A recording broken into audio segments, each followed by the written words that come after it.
Hello, everyone, and welcome to another episode of the Today's the Day Changemakers Podcast. I am Jody Grunwald.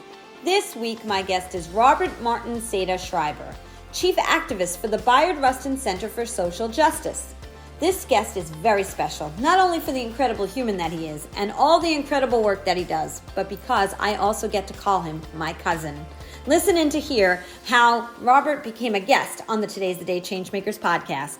Robert has a strong desire to ensure every individual, whether it be in school, in the workplace, or in any and every community, feels safe, protected, and loved. So he established the center where all are welcome to come and share a safe space. They are welcomed for the human being that they are. Before founding the center, he spent 25 years as a school teacher and forged New Jersey's first middle school gay-straight alliance. He was honored as New Jersey State Champion of Equality, served as a Fulbright Memorial Fund Scholar to Japan, received 2 Senate proclamations recognizing his service to the community more than a decade apart, and was named the NEA Social Justice Activist of the Year. This year, he received the Russ Berry Making a Difference Award. There is so much in this episode that speaks to the importance of all of the work that he is doing and the incredible human being that he is, and I am proud to call him my cousin. Please subscribe to the Today's the Day Changemakers YouTube channel. Stream this podcast on all streaming sites. Reviews and shares are always welcomed and help us to be heard. Like us on Facebook and Instagram by going to Today is the Day, Live It.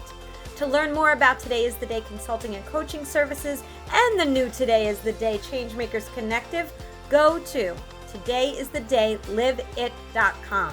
Sign up for our mailing list to be notified when new events and networking opportunities become available. Also, I am the CEO and co-founder of the Zach G. Applaudor Kids Foundation. To learn more about how the organization is connecting children with a financial need to an ongoing creative outlet, go to applaudourkids.org. The views expressed by all Today's the Day Changemakers podcast guests are their own. Their appearance on the Today's the Day Changemakers podcast does not imply any endorsement of them or any entity that they represent. Have a great week, everyone.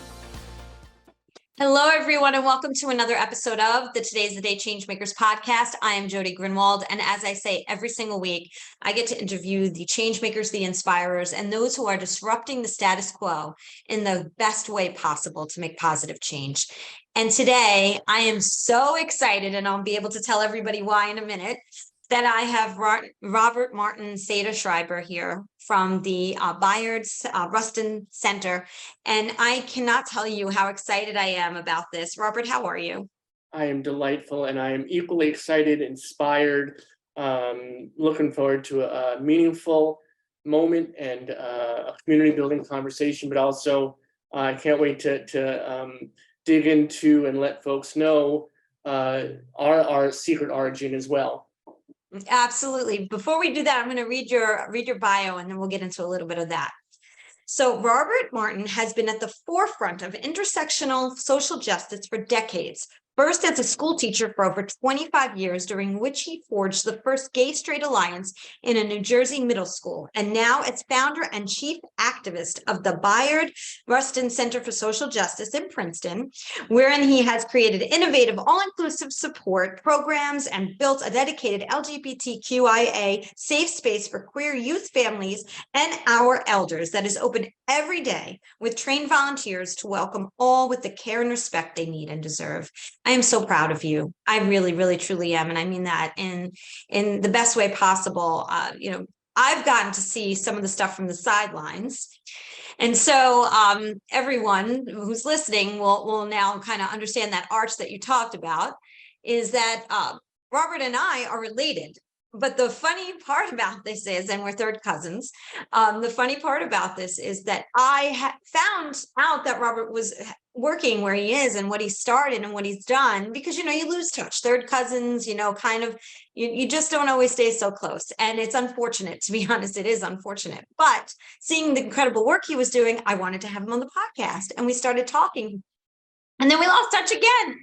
And then miraculously, a PR person reaches out to me just days ago, right, Robert, and says, hey, I have someone who you need to interview who won the Russ Berry Award. And I interviewed the executive director from the Russ Berry Foundation. And lo and behold, it was you.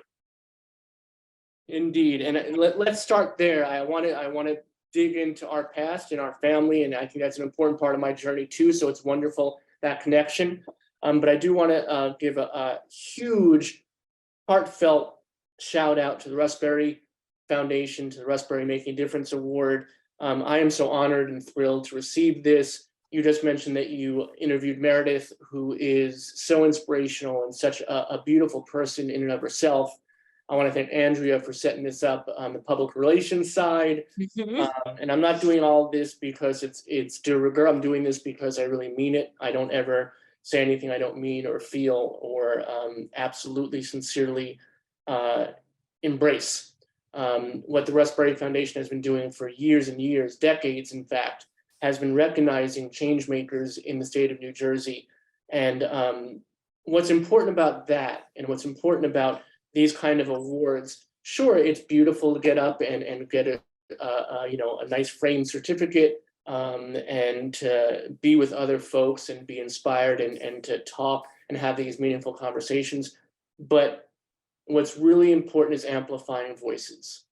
And what the Rustberry Foundation has done for literally decades has been look to the folks that not only are the loudest voices out there, but the ones that are maybe sometimes or oft times unheard. So you have people building community gardens, you have people who are formerly incarcerated who are now making a huge, huge difference in their communities. And you have queer folks like myself, and it's not for nothing that when these folks are heard, are seen, are respected, are recognized, are indeed loved, it makes a huge difference, not just to that individual, as it does. I'm over the moon about all of this, but it makes a huge difference to the community that we represent.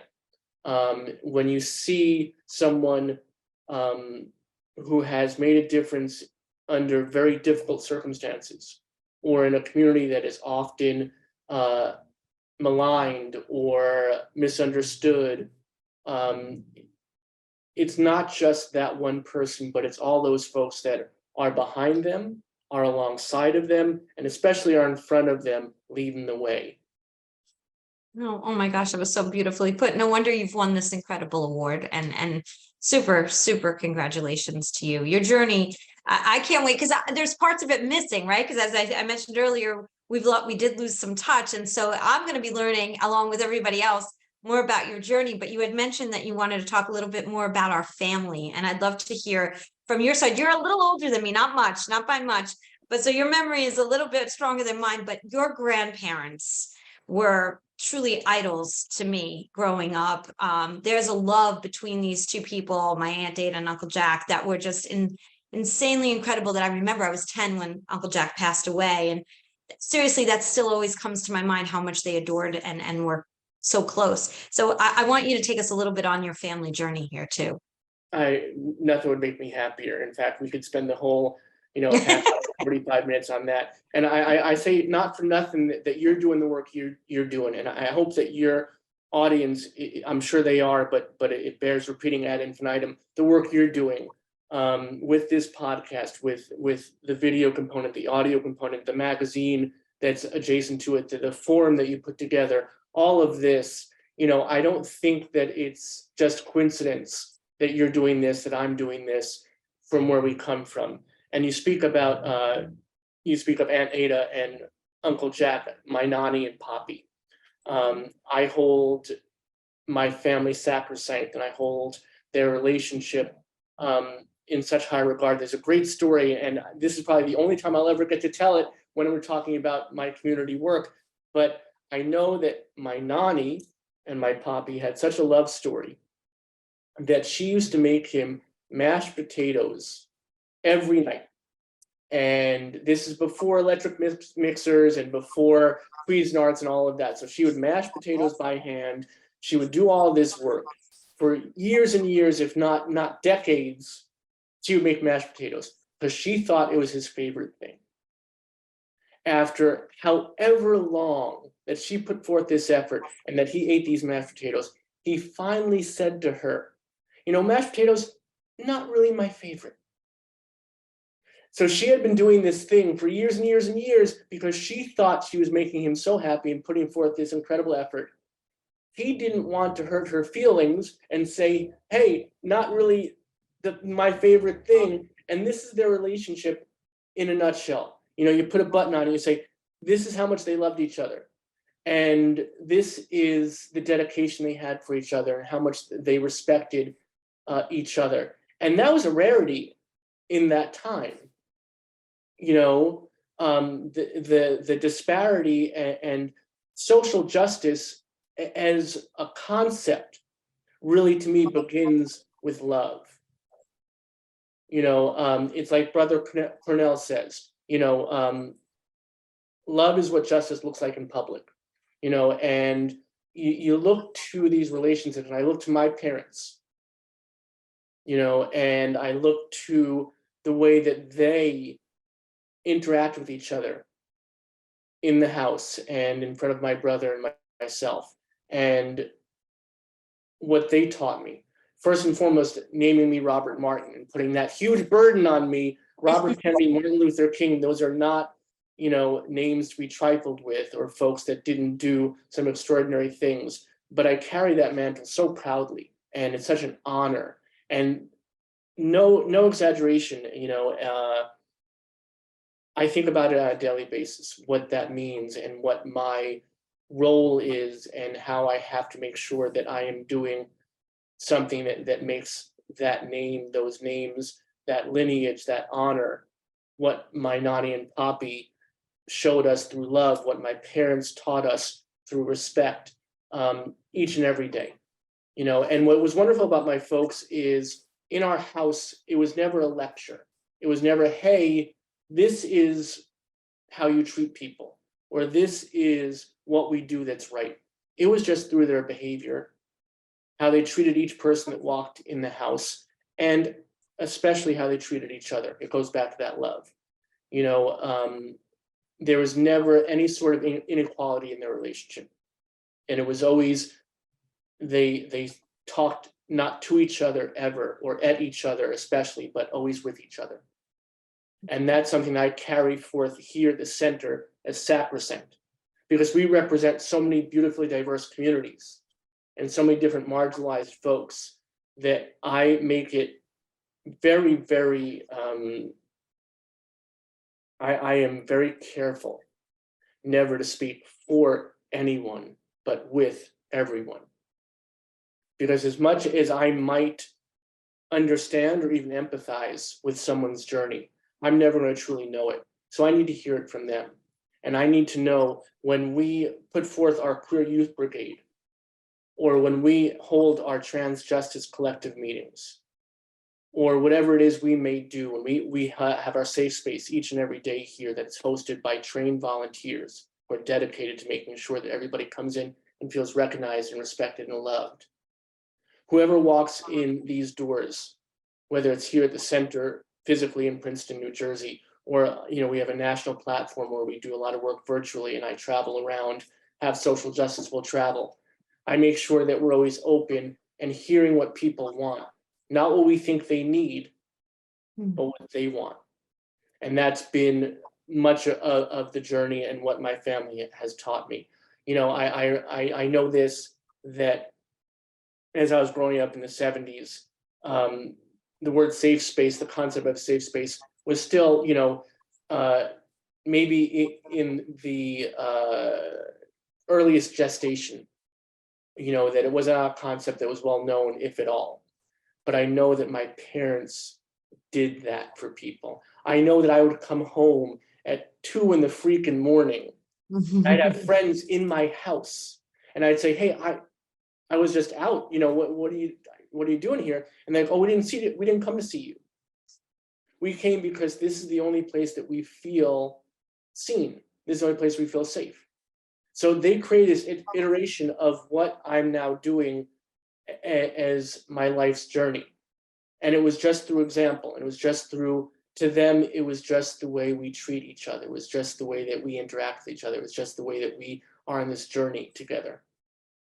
It's funny, this is how I know we're totally 100% related, because I would come home from being out, and my friends would be at my house because that must be what they were brought up as. Our great, our parents and the grandparents, they did a great job because both sets of parents had that same thought process. My mom, a single mom, but still everybody came in just to hang out with her. They'd call on the phone and they'd go, "Is Patty there?" I'm like, "Wait a minute, I thought I was your friend."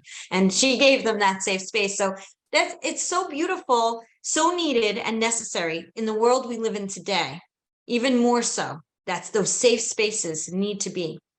And you have created and are creating that consistently every single day. So I want to go backwards a little bit so people know a little bit more about, who you were as a child. Did you ever think that you would be doing what you're doing now when you were way younger? No, so I was a huge comic book aficionado, nerd, if you want to say, and my thought was always I was going to draw comic books. And that's what I really wanted to do. I drew all the time. I loved it. It was my passion. And I went to school of visual arts to do that, and they have a great program for folks to do that. And as I did that, I realized that I wanted to use my voice in a more, there's definitely through graphic novels. In fact, right now, Tangent, which is one of my specialties, so forgive me, but Tangent, right now we're working with this incredible graphic novelist, Mark Badger, who's a pioneer in the field, and we're creating the tales of Bayard Rustin so we can amplify his history and his name and his life and legacy through a graphic novel format. So we're very excited about that. So everything comes around, right? Everything does. But what happened for me was I realized that I wanted to teach. That teaching was my real passion. And I figured that I could marry the two. I could be an art teacher. And I ended up going all the way out to UCal, Berkeley in California, right? And wonderful, just a beautiful program. And I was very excited about doing it. And I got a phone call from my old middle school art teacher who said there was a half-time position in my old middle school. And would I be interested? And I said, I'm teach at UCal Berkeley. I'm making mad money. I'm living right off the beach. I'm having a really good time. So she said, "Oh, you don't want to do it?" I said, "No, of course I want to do it because I wanted to give back to the community. Because even at that young age, I knew that that was my passion, that was my drive, that was my journey." So I flew back and I thought that I'd spend a couple of years in the same school I went to as a student, teaching middle school art. Ended up being there for almost 25 years.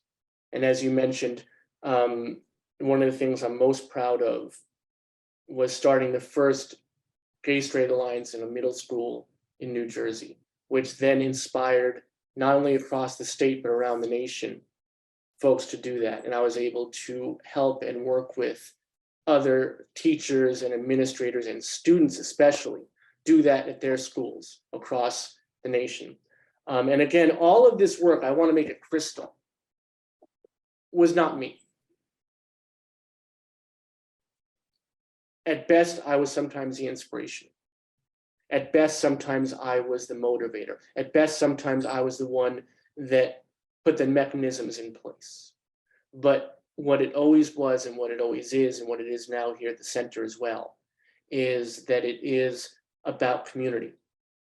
So starting that first Gay Straight Alliance in my middle school that inspired so many others, and I know made a difference in so many lives, was not me. It was one of my kids, a student coming up to my desk, and very quietly and with some trepidation saying, "I don't feel safe here. I don't feel seen here." And that was the impetus for that Gay Straight Alliance. And it was that student.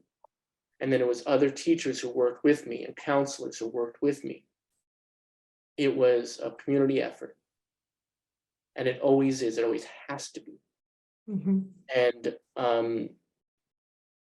I will always hold that sacrosanct. I will always make sure that that is the very platform of anything and everything we do here at Bayard Rustin Center for Social Justice, is we're listening more than we're talking, and we're seeing more than we're being seen.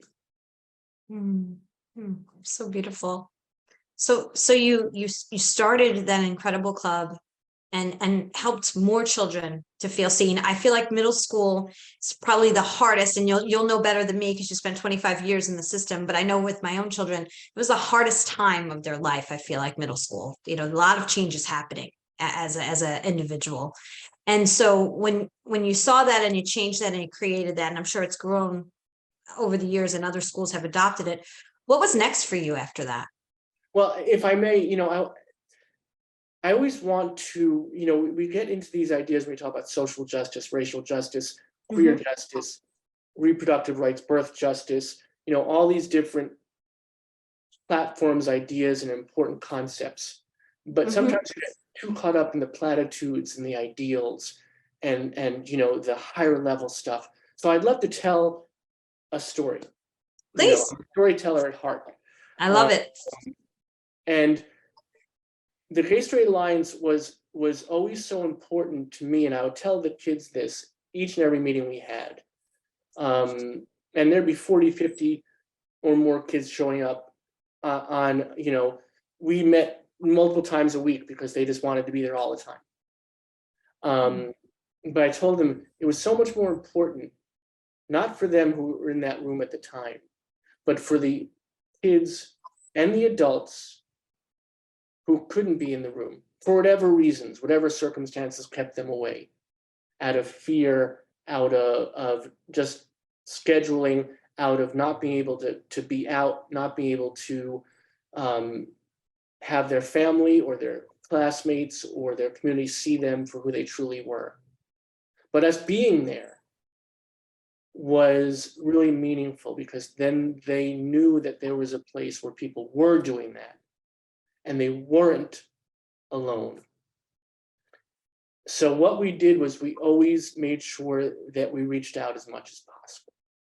And we had heard about a kid in a school district that was close to ours that didn't have the same opportunities that our GSA kids did and was being bullied and psychologically, emotionally, mentally was in a very bad place. In fact, just was putting themselves at risk. So we were having a dance, because who throws more fabulous dances than a Gay Straight Alliance, right? That's one stereotype that's true. So we invited this young person to join us. We wrote an invitation. I'm sure that it was middle school, so it was all in crayon and sparkly marker, and we sent it, and we didn't hear back. But again, I felt like we made the invite, we put it out there for this child into the universe, and I hope that was going to be enough. Dance comes, and I see this pink-haired, wonderful young person against a wall, the very epitome of a wallflower. And I walk up and I say, "Hey, where are all your friends? Who you're hanging out with?" And they said, "Oh, I don't have any friends here. I don't go to this school." And I realized that this was that student, and that my principal was wonderful enough to let them in to a dance that wasn't in their district, that they weren't, and all the way around, so much support and love had encircled this moment. So I brought them over to the students that we had that were there, our Gay Straight Alliance, our community that we had built, and they embraced this student, both literally and figuratively. They danced and they sang and engaged in middle school shenanigans, and it was glorious to watch. I kept my eye on it the whole time.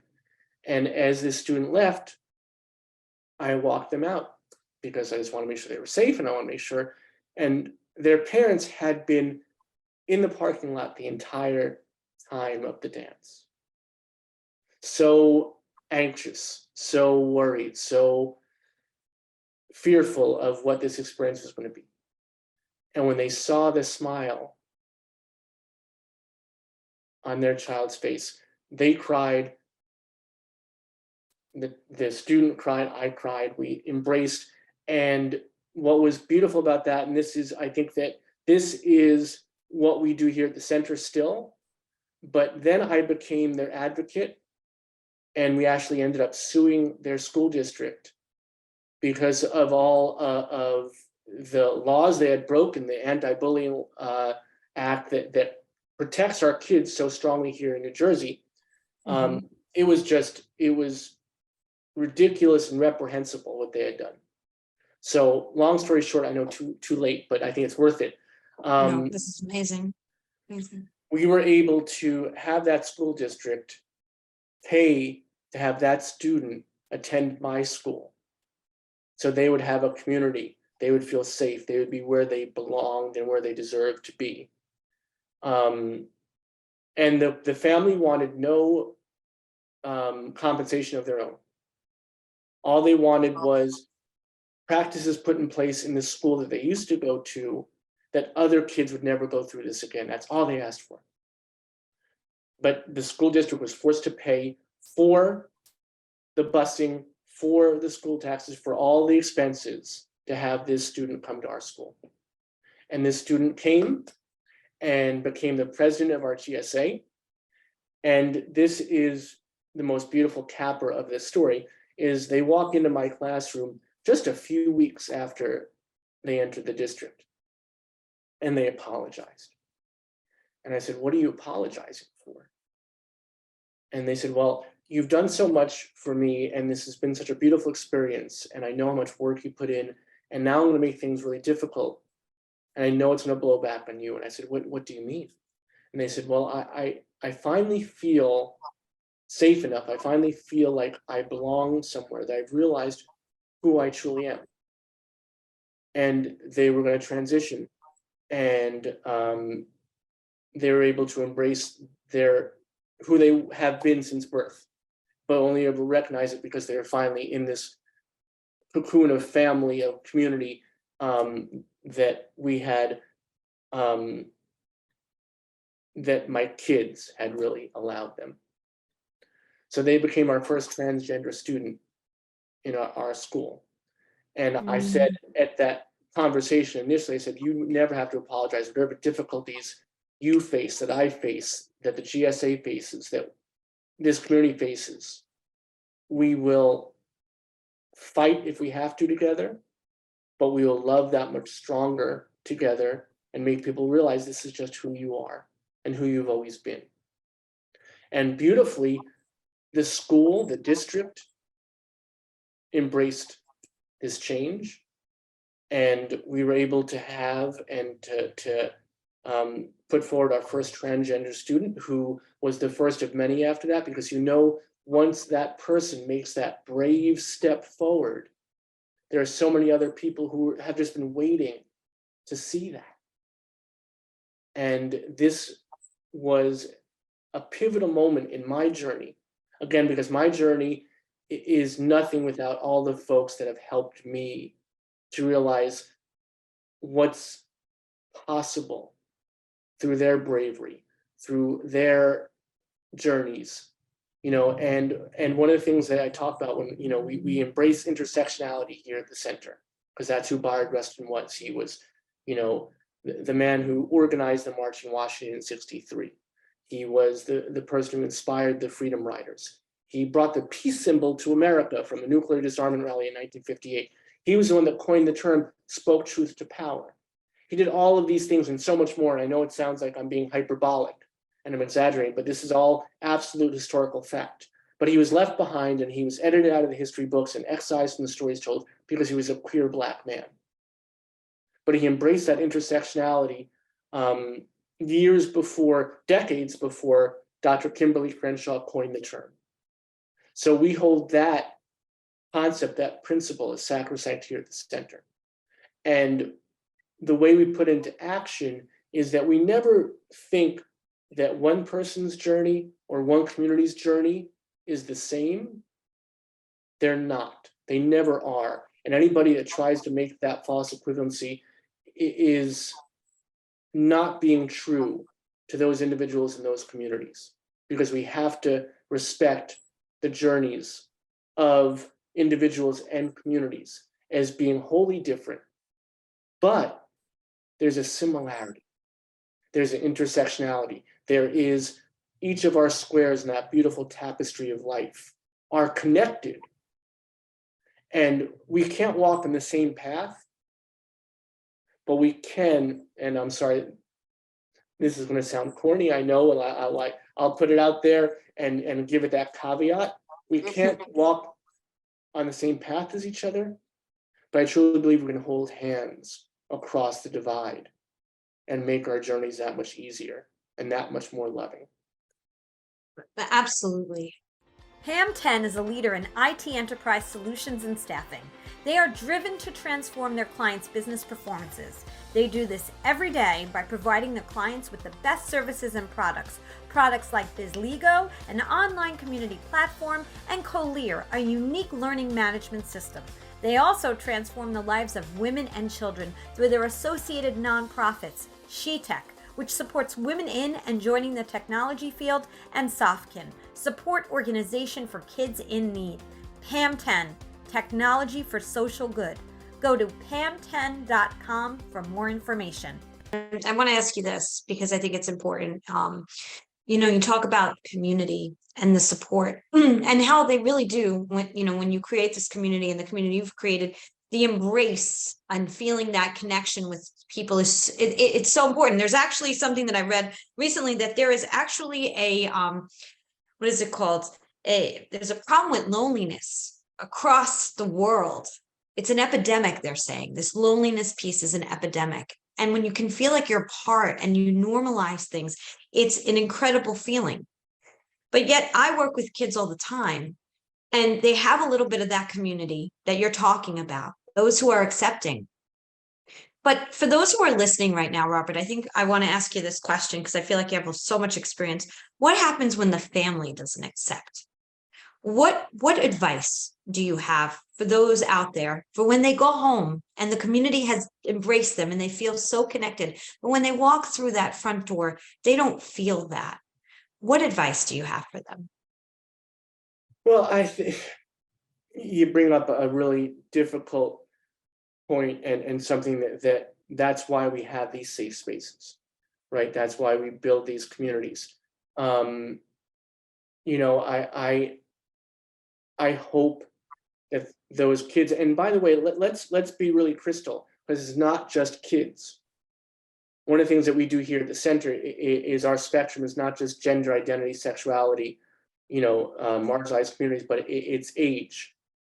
And there are community members, there are folks in their 70s, 80s, and above who are here with us, whose families aren't accepting. And so I want to make sure that we're giving voice to all of that range, but it's especially difficult for kids. I understand that too. So I hope that when they have an experience, whether they talk with someone like you, who's so inspirational, or they go to hopefully wherever it is in their community where they can have that moment, where they can feel seen, where they can feel heard, where they can feel recognized, respected, and again, hopefully most of all loved. And then they go home and they don't have that experience, or even worse, the opposite thereof.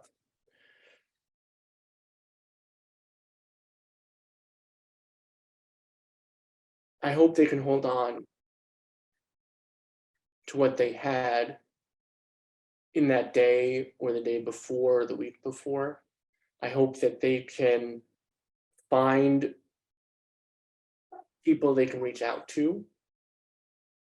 I hope they can find something that gives them the same sort of feeling of recognition. This is the part that's heartbreaking, is that we can't follow each and every person home and create, but we can do this. There are two folks I want to speak of right now. One is Dr. Martin Luther King. And Dr. King spoke of the beloved community. And what a lot of people get wrong about the beloved community is they think it's something that we're supposed to attain. But for King, it was always about it being on the horizon and us working toward it. And I know this is not the easiest thing, and I want to speak directly to those kids, because I hope there's some of those kids watching right now, and your question and their ears perked up, and they're like, okay, what do I do? Because that's right. So I know that, again, this is a higher concept, but I hope they can understand that we are working toward it, that it is visible on the horizon, and that whatever this moment is, whether whilst they're home or, you know, at their school or wherever it is in the greater community where they're having a difficulty, where they're in danger, and that danger is not only physical, it's emotional, it's mental, it's psychological, right? That they can somehow say, okay, there is a light, and I see the progress. I often say, we have to celebrate how far we've come, but absolutely recognize how far we have yet to go. And the other piece I want to speak about is Kurt Vonnegut is a favorite author of mine. And he often spoke of how much was wrong with this world. And through great humor and sarcasm, and really a very warm but different approach to how we can build community. He talked about how we've lost so much because, you know, as cave people, you know, we were literally tribal. And then, you know, it goes back to what we talked about at the beginning of this conversation about our families in Brooklyn, about my nanny and papi and your aunt and uncle, and how we'd visit them, and you and I and your sister, and, you know, the kids would sit on the bed and watch TV, and there'd be Chinese food or whatever else in the other room, and right, and it was and Aunt Sissy was downstairs, and Uncle Phil was upstairs, you know, and all these folks were around, and it was a huge, beautiful community, a beloved community. And Vonnegut would say, and, you know, very much an echo of King, and a lot of people don't bring up those two, you know, folks in the same breath, but Vonnegut would talk about how we can't be 100 people to each other, right? And that's what we need. We need community, and we're losing it more and more and more and more. Out of the caves, into the tenements, and now, you know, into our apartments and into these isolated spaces, and especially virtually, we find that as much connection as there is, it really limits what we do in a community. So what we need to do is understand that we've lost that idea of family, of community, of needing 100 people. And all we can do is, in that recognition, try to be as much as we can to one another. What, just because I want to make sure we say this, what is your website so that people can go and see what you're all about and get the support they need? So thank you. We're at rustincenter.org, rustincenter.org. We're the Bayard Rustin Center for Social Justice. Social media tools of the devil. We invite you to friend, follow, and like us.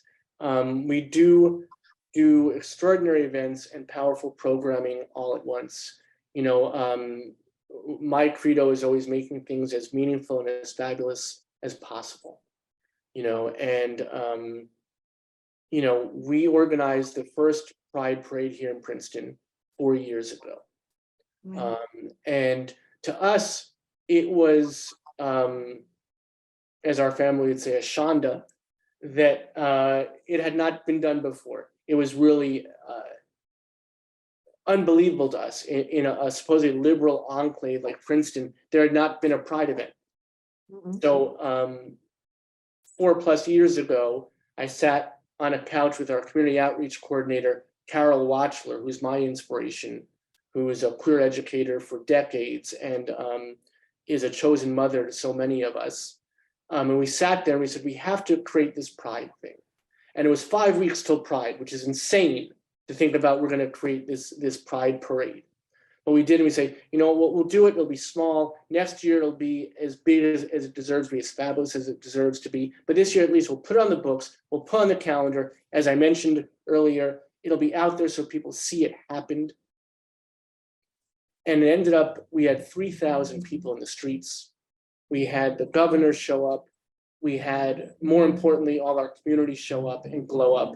And it was gorgeous. And then we had a little bit of a pandemic. I don't know if you heard about it. But during that time, we did a social justice power hour because we had to close our doors physically. And I was heartbroken for all the community members who I knew came in every day. So for 2 years, we did every night a social justice power hour, which I also invite people to dial up on our Facebook page. But we did virtual prides for the next 2 years. And then last year, we did a pride back in the streets. And we had Alan Miroka from Sesame Street come out as our grand marshal. And we had a beautiful event. We had over 4,000 people. And we're doing it again this year. So I invite everybody within earshot. And if you have to fly in, it's worth it. Fly in. Don't just come if you're local. June 17th here in Princeton, Princeton Pride. It's going to be extraordinary. And it's going to be special.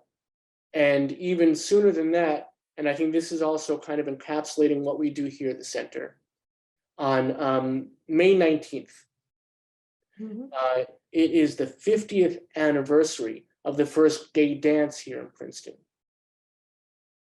And I always want to raise up names and raise up our community members. Frank Mahood is our safe space host here every Monday. Frank is a spry 83 years old.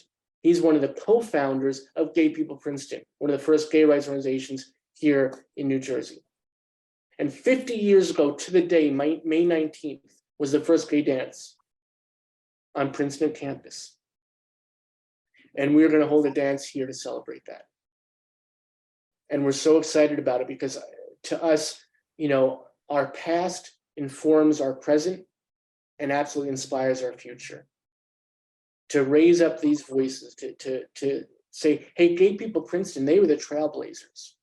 We're working in their wake. We're working because they've done this journey and they've created a path. It makes it that much easier for us to move forward.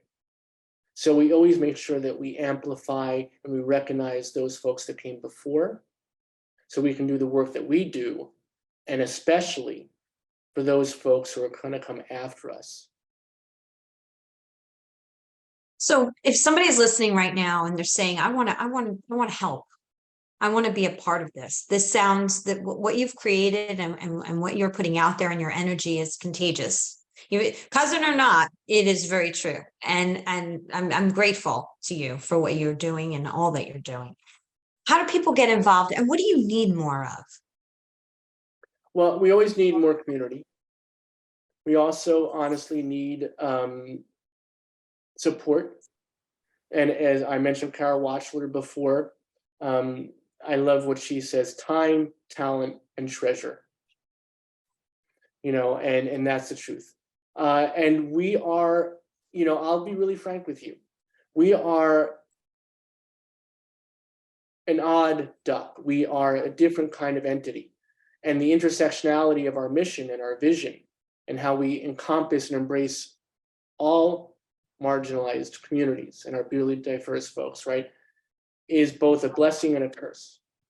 Because when we apply for grants and that kind of funding, it's difficult. Instead of people wanting to check a box, they don't know how to check all the boxes. And we check all the boxes. We just want to be there for everyone in every community. So we encourage, invite, and implore folks to show up and glow up. And we, as I said, we have everyone from safe space hosts who are here every day to welcome people into the center. But we also look to whatever you can bring. If you're a storyteller, a musician, an artist, an activist, an advocate, an ally, a co-conspirator, come out. tell us either what you can bring to us or what you need from us. I'm going to shoot myself in the foot here because you said to me, how can people help? Mhm. And I'll be honest, this is a dream what I'm doing. And the best way that people can help us is to tell us how we can help them. Mm. Wow. I had to leave it there for a second because that's so beautiful and incredible. And right now, is there something that you're focused on as an organization that is taking top priority over anything? Or is everything pretty much just all kind of rolling in the same way? Because I know you've got so many different things that you're doing. We're helping so many different people from different backgrounds and all the things that they are doing to just be who they are. But is there something right now, an issue, something that you are advocating for that you want to share? Well, I think that I want to recognize this is a very difficult moment in tender time, especially for our queer community, especially for our transgender community, especially devastatingly for our transgender kids, not being allowed to participate in sports, not being allowed to use the bathrooms that they should be able to use rightfully, legally, and morally. So I want to recognize that struggle, and that we are constantly faced with that. We're constantly going out. We do a lot of this very public-facing work here at the center, and we have these events. We had our librarian in residence, Martha Hickson, who won the Lemony Snicket Librarian Facing University Award, and she came out and did a wonderful book banning censorship program. And spoiler alert, we're against it. And again, gave people the history of the movement, gave people the very up-to-date information they needed, but most especially gave them direct action to work toward combating it in their communities.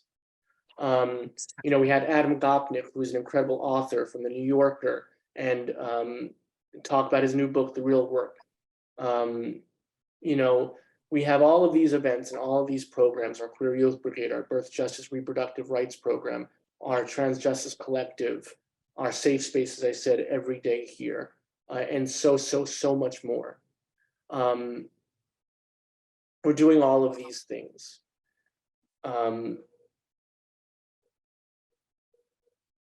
I think that the best thing we can do right now for each other is to make sure that we're being kind, that we're recognizing this is a difficult time for so many of us. Police violence is still rampant. People are still feeling justified in espousing hate. That so many different people, both individual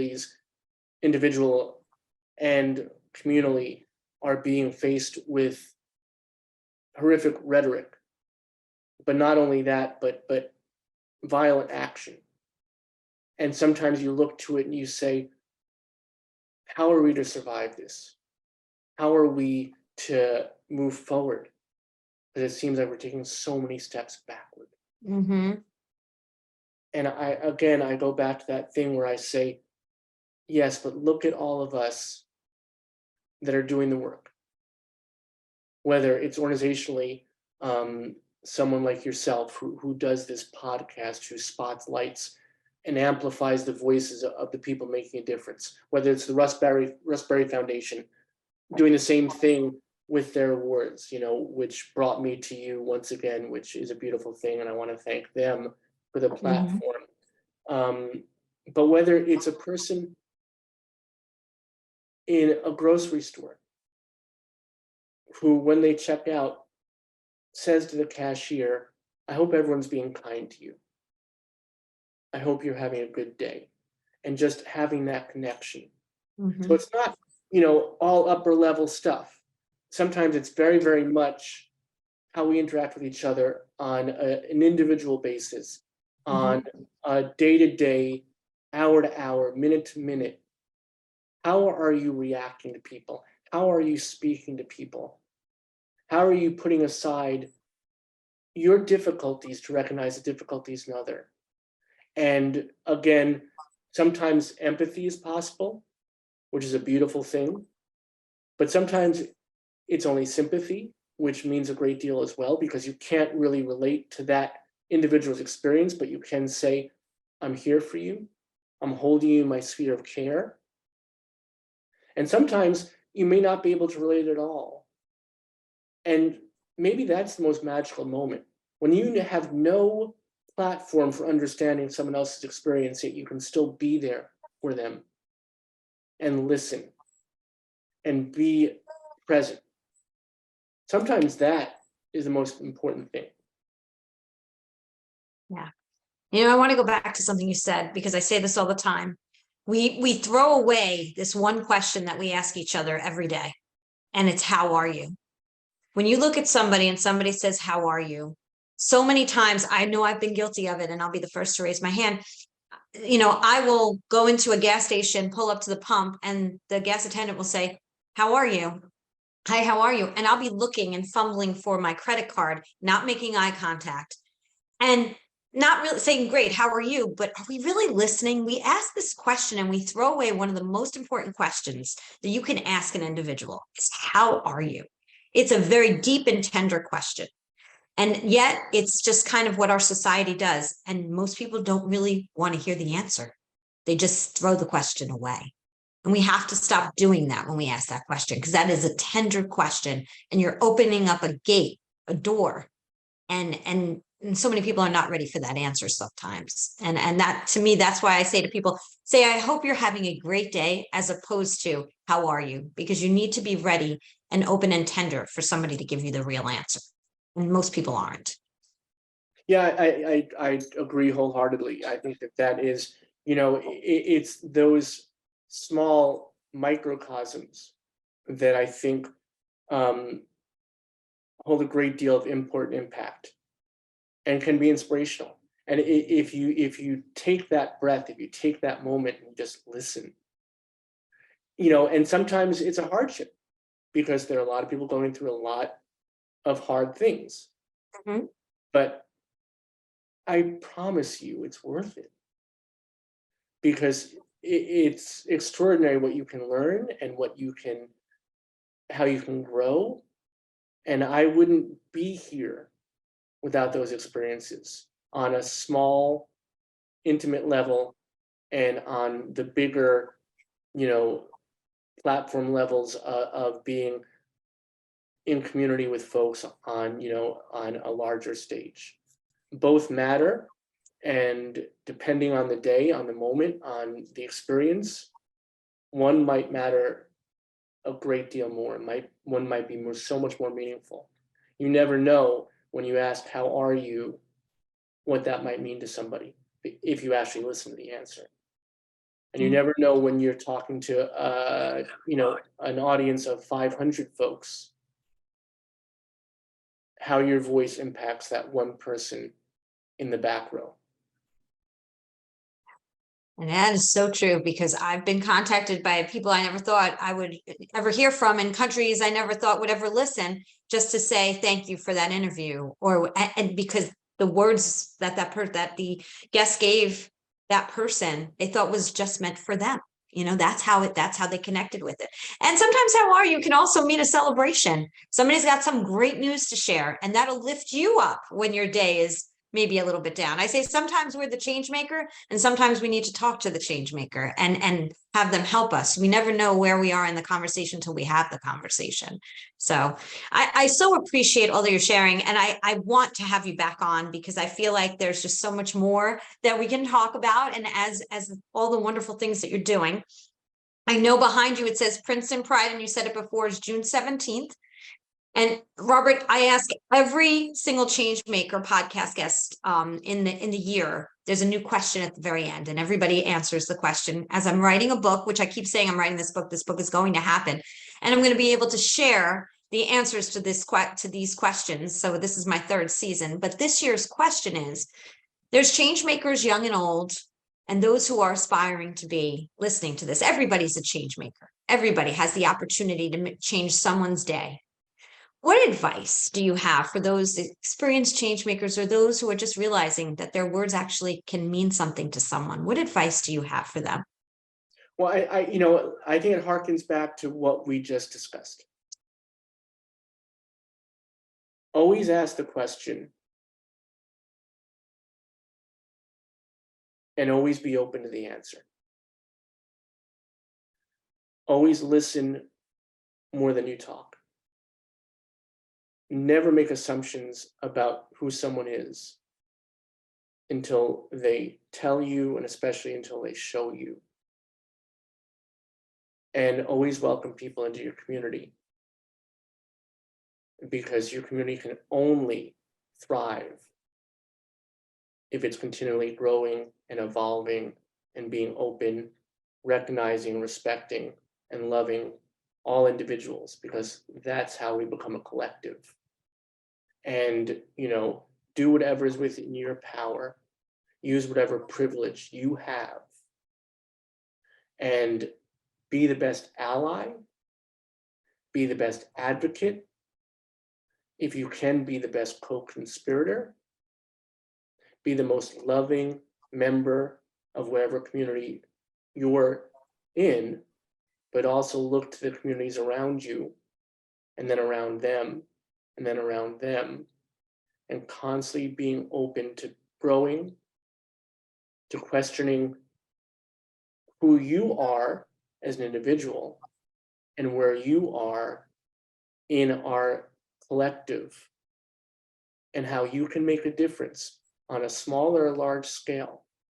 It all matters. It all matters. And we can all do only what we can do. But you damn well better do what you can do. Yeah, it's our privilege, it's our right, and it is something that we all have this incredible opportunity, and we can get so stuck in all the horribleness, or we can take steps, small and large, which is part of my closing in a minute, to help ourselves and the collective community grow and thrive, and we do better together. We just do. That's just our human nature, is that we do better together. So I just want one more time, what is the website so everybody can remember it? rustincenter.org, rustincenter.org. All our socials, Tools the Devil, friend, follow, and like, and do all those media shenanigans. Come out, visit us here locally in Princeton, New Jersey, and virtually across the nation.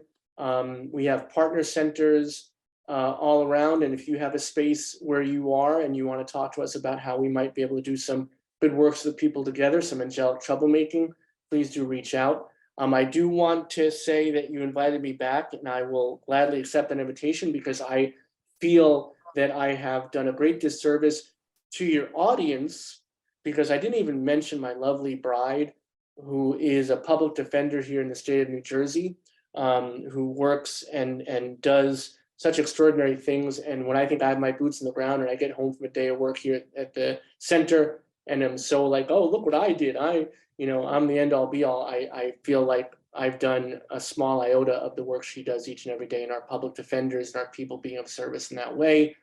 And I didn't mention my son, who's an extraordinary musician, who has built community through his talent and his drive. And I actually want to invite people to look him up. He goes under the moniker of Super Jack, and you can find him on all the streaming platforms. He's quite an extraordinary musician. So these folks inspire me every day, and I'm lucky for that. And I realize that not everybody has that connection. So I'm thankful for them. I'm thankful for family. As we talked about my folks, our communal family, my third cousin, who I've had a delightful time with today. And yeah, I look forward to this just being for our first steps in our meaningful journey. Or I should say, absolutely. not first, continuing, because our first steps were back when we were sitting on that bed in my nanny's apartment in Brooklyn. But next steps in our inspirational journey. Thank you.